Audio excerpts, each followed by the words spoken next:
जय माता दी।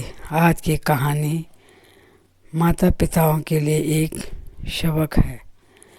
कहानी का शीर्षक है अपने पैर में अपने आप कुल्हाड़ी मारना। यह कहानी बड़े दुखी परिवार की है।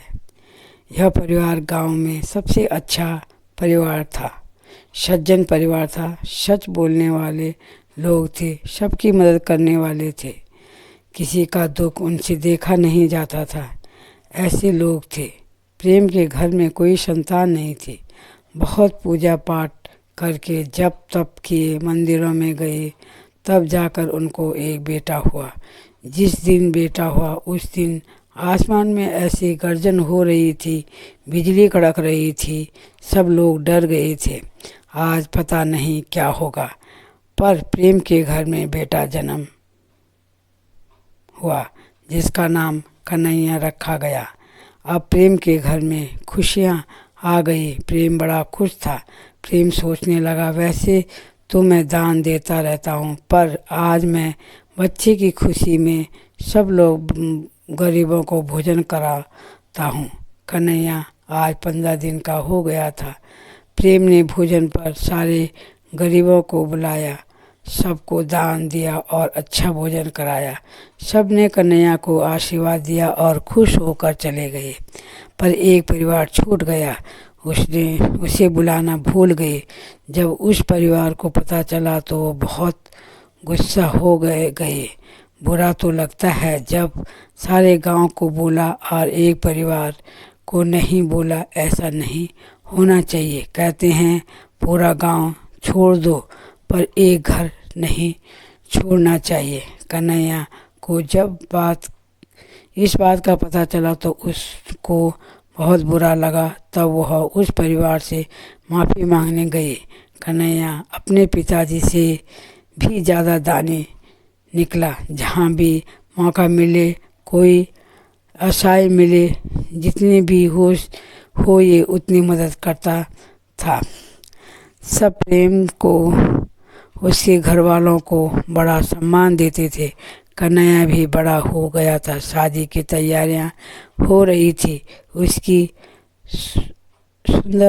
बहुत सुंदर घर से सुंदर लड़की से शादी हो गई। कविता बड़े संस्कारों वाली लड़की थी। परिवार बहुत अच्छे ढंग से चल रहा था। यह कहानी भगवान शिव माता पार्वती को सुना रहे थे, क्योंकि कन्हैया ने अपने पैर में खुद ही कुल्हाड़ी मारी। कन्हैया के 2 बच्चे थे, एक लड़की एक लड़का। समय गुजरता गया, बच्चे बड़े होते रहे। दोनों बच्चों की शादी कर दी गई। सब ठीक ही चल रहा था। एक दिन की बात है, लड़की का पति ने नौकरी छोड़ दी और घर बैठ गया और शराब पीने लगा। वह घर पर रहने के कारण रोज झगड़ा होता रहता है। लड़की का नाम रूबी था, उसके पति का नाम अमित। अमित अब बहुत शराब पीने लगा था। एक दिन उसकी माँ ने कहा, घर का खर्चा नहीं चल रहा है, रूबी से पैसे मांगा। उस दिन तो अमित ने माँ को मना कर दिया, उससे मंगाएंगे पैसे कभी नहीं। 2-4 दिन के बाद उसने रूबी से कहा, तुम अपने घर से थोड़ा पैसे ले आओ। रूबी कुछ न बोली और मायके चली गई और पिताजी से कहने लगी, मेरे पति की नौकरी नहीं है, कुछ पैसे की मदद मांग रहे हैं। रूबी के पिताजी ने थोड़ा पैसे दे दिए। अब रूबी अपने घर चली गई। जब अमित ने पैसे देखे तो वह बहुत खुश हुआ और अब अमित सोचने लगा, मैं काम क्यों करूं, अब तो रोज ही रूबी से पैसे लेकर आएगी। ऐसी गलती कभी नहीं करनी चाहिए। एक बार पैसा लेने का सिलसिला शुरू हुआ तो थमा नहीं। अब तो पिताजी के पास भी पैसे नहीं थे, वो कहाँ से देते। जब पिताजी ने पैसे देने बंद कर दिया तो वह रूबी को सताने लगे। अच्छा भला खुश परिवार कैसा दुखी हो गया। अब तो हद ही हो गई। रूबी को खाना भी नहीं दे रहे थे, कमरे में बंद करके रखा था। उनकी एक शर्त है, पहले पैसे लाएगी मायके से, फिर खाना मिलेगा। समय का चक्र फिर ऐसा घूमा। भगवान शिव की महिमा। परिवार वाले उसको मारने की सोच रहे थे, क्योंकि उनको अब डर था कि रूबी अपने घर पर हमारी सारी बातें बता देगी, अब हमारा भांडा फोड़ देगी। इसलिए अच्छा रूबी को ही मार देते हैं। भगवान शिव का चमत्कार। उसी समय एक साधु बाबा द्वार पर आ जाता है। अमित ने जैसे ही दरवाज़ा खोला, साधु बाबा को देखकर चौंक गया। साधु बाबा ने कहा, बेटा कुछ खाने को दे दो। अमित गुस्से से बोला, भाग हमारे घर से। साधु बाबा जैसे ही पीछे को मुड़ा, जोर जोर से दरवाज़ा पीटने की आवाज़ आई और रोने की। साधु बाबा बोला, किसको बंद करके रखा है कमरे में? अमित बोला, कोई नहीं है, आप यहाँ से जाओ।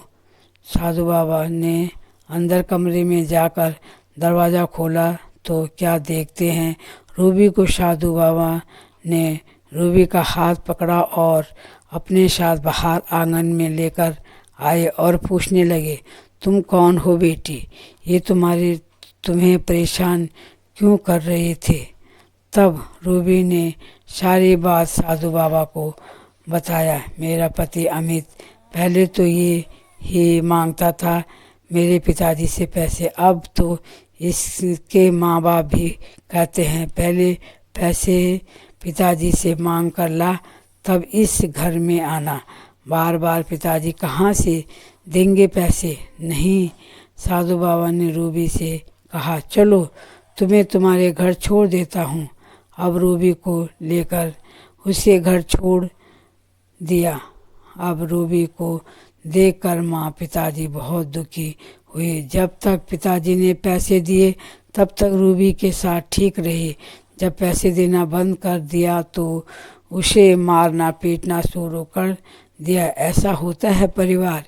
एक दिन एक महात्मा जी भिक्षा मांगने आए। रूबी ने महात्मा जी को भिक्षा दी। महात्मा जी ने रूबी को आशीर्वाद दिया और कहा, तुम तो बड़ी भाग्यशाली हो। तब तक माँ अंदर से आई और बोली, जिसका परिवार मारना और जलाने को तैयार है वो भाग्यशाली है। महात्मा जी ने कहा, मैं झूठ नहीं बोलता। ग्रहण के बादल छट जाएंगे अपने आप। आते ससुराल वाले, तब वह राज करेगी उस परिवार में, क्योंकि वह मुफ्त का खाना सीख गए थे। जब पड़े डंडे तब पता चला कैसा होता है बहू को परेशान करना। अब अपने आप आएंगे और हाथ जोड़कर विनती करके ले जाएंगे अपने घर पर। एक बात कहता हूँ कि सभी लड़की के पिताजी को कमज़ोर नहीं होना चाहिए। लड़के वालों के आगे घुटने टेक देते हैं, पहले लड़की के ससुराल वालों को पनाह देते हैं और बाद में परेशान होते हैं। नारी को कमज़ोर मत समझो, वह दुर्गा भी है और वही काली। जब तक वह शांत है शांत रहने दो। अब रूबी का पति रूबी को लेने आया। रूबी ने मना कर दिया। रूबी ने कहा, मुझे लेने क्यों आए? आपकी माँ से काम नहीं हो रहा है, मुझे काम कराने के लिए ले जा रहे हो। मैं काम करूं, तुम खाना भी नहीं दो और खाना मांगो तो जलाने की धमकी दोगे। अब तो जला दोगे। ये सारी बातें गांव वाले सुन रहे थे। अमित को सब देख रहे थे। आज के बाद तुम जैसा कहोगी वैसा ही होगा। हम सबको माफ़ कर दो, अपने घर चलो। रूबी भी अमित के साथ चली गई।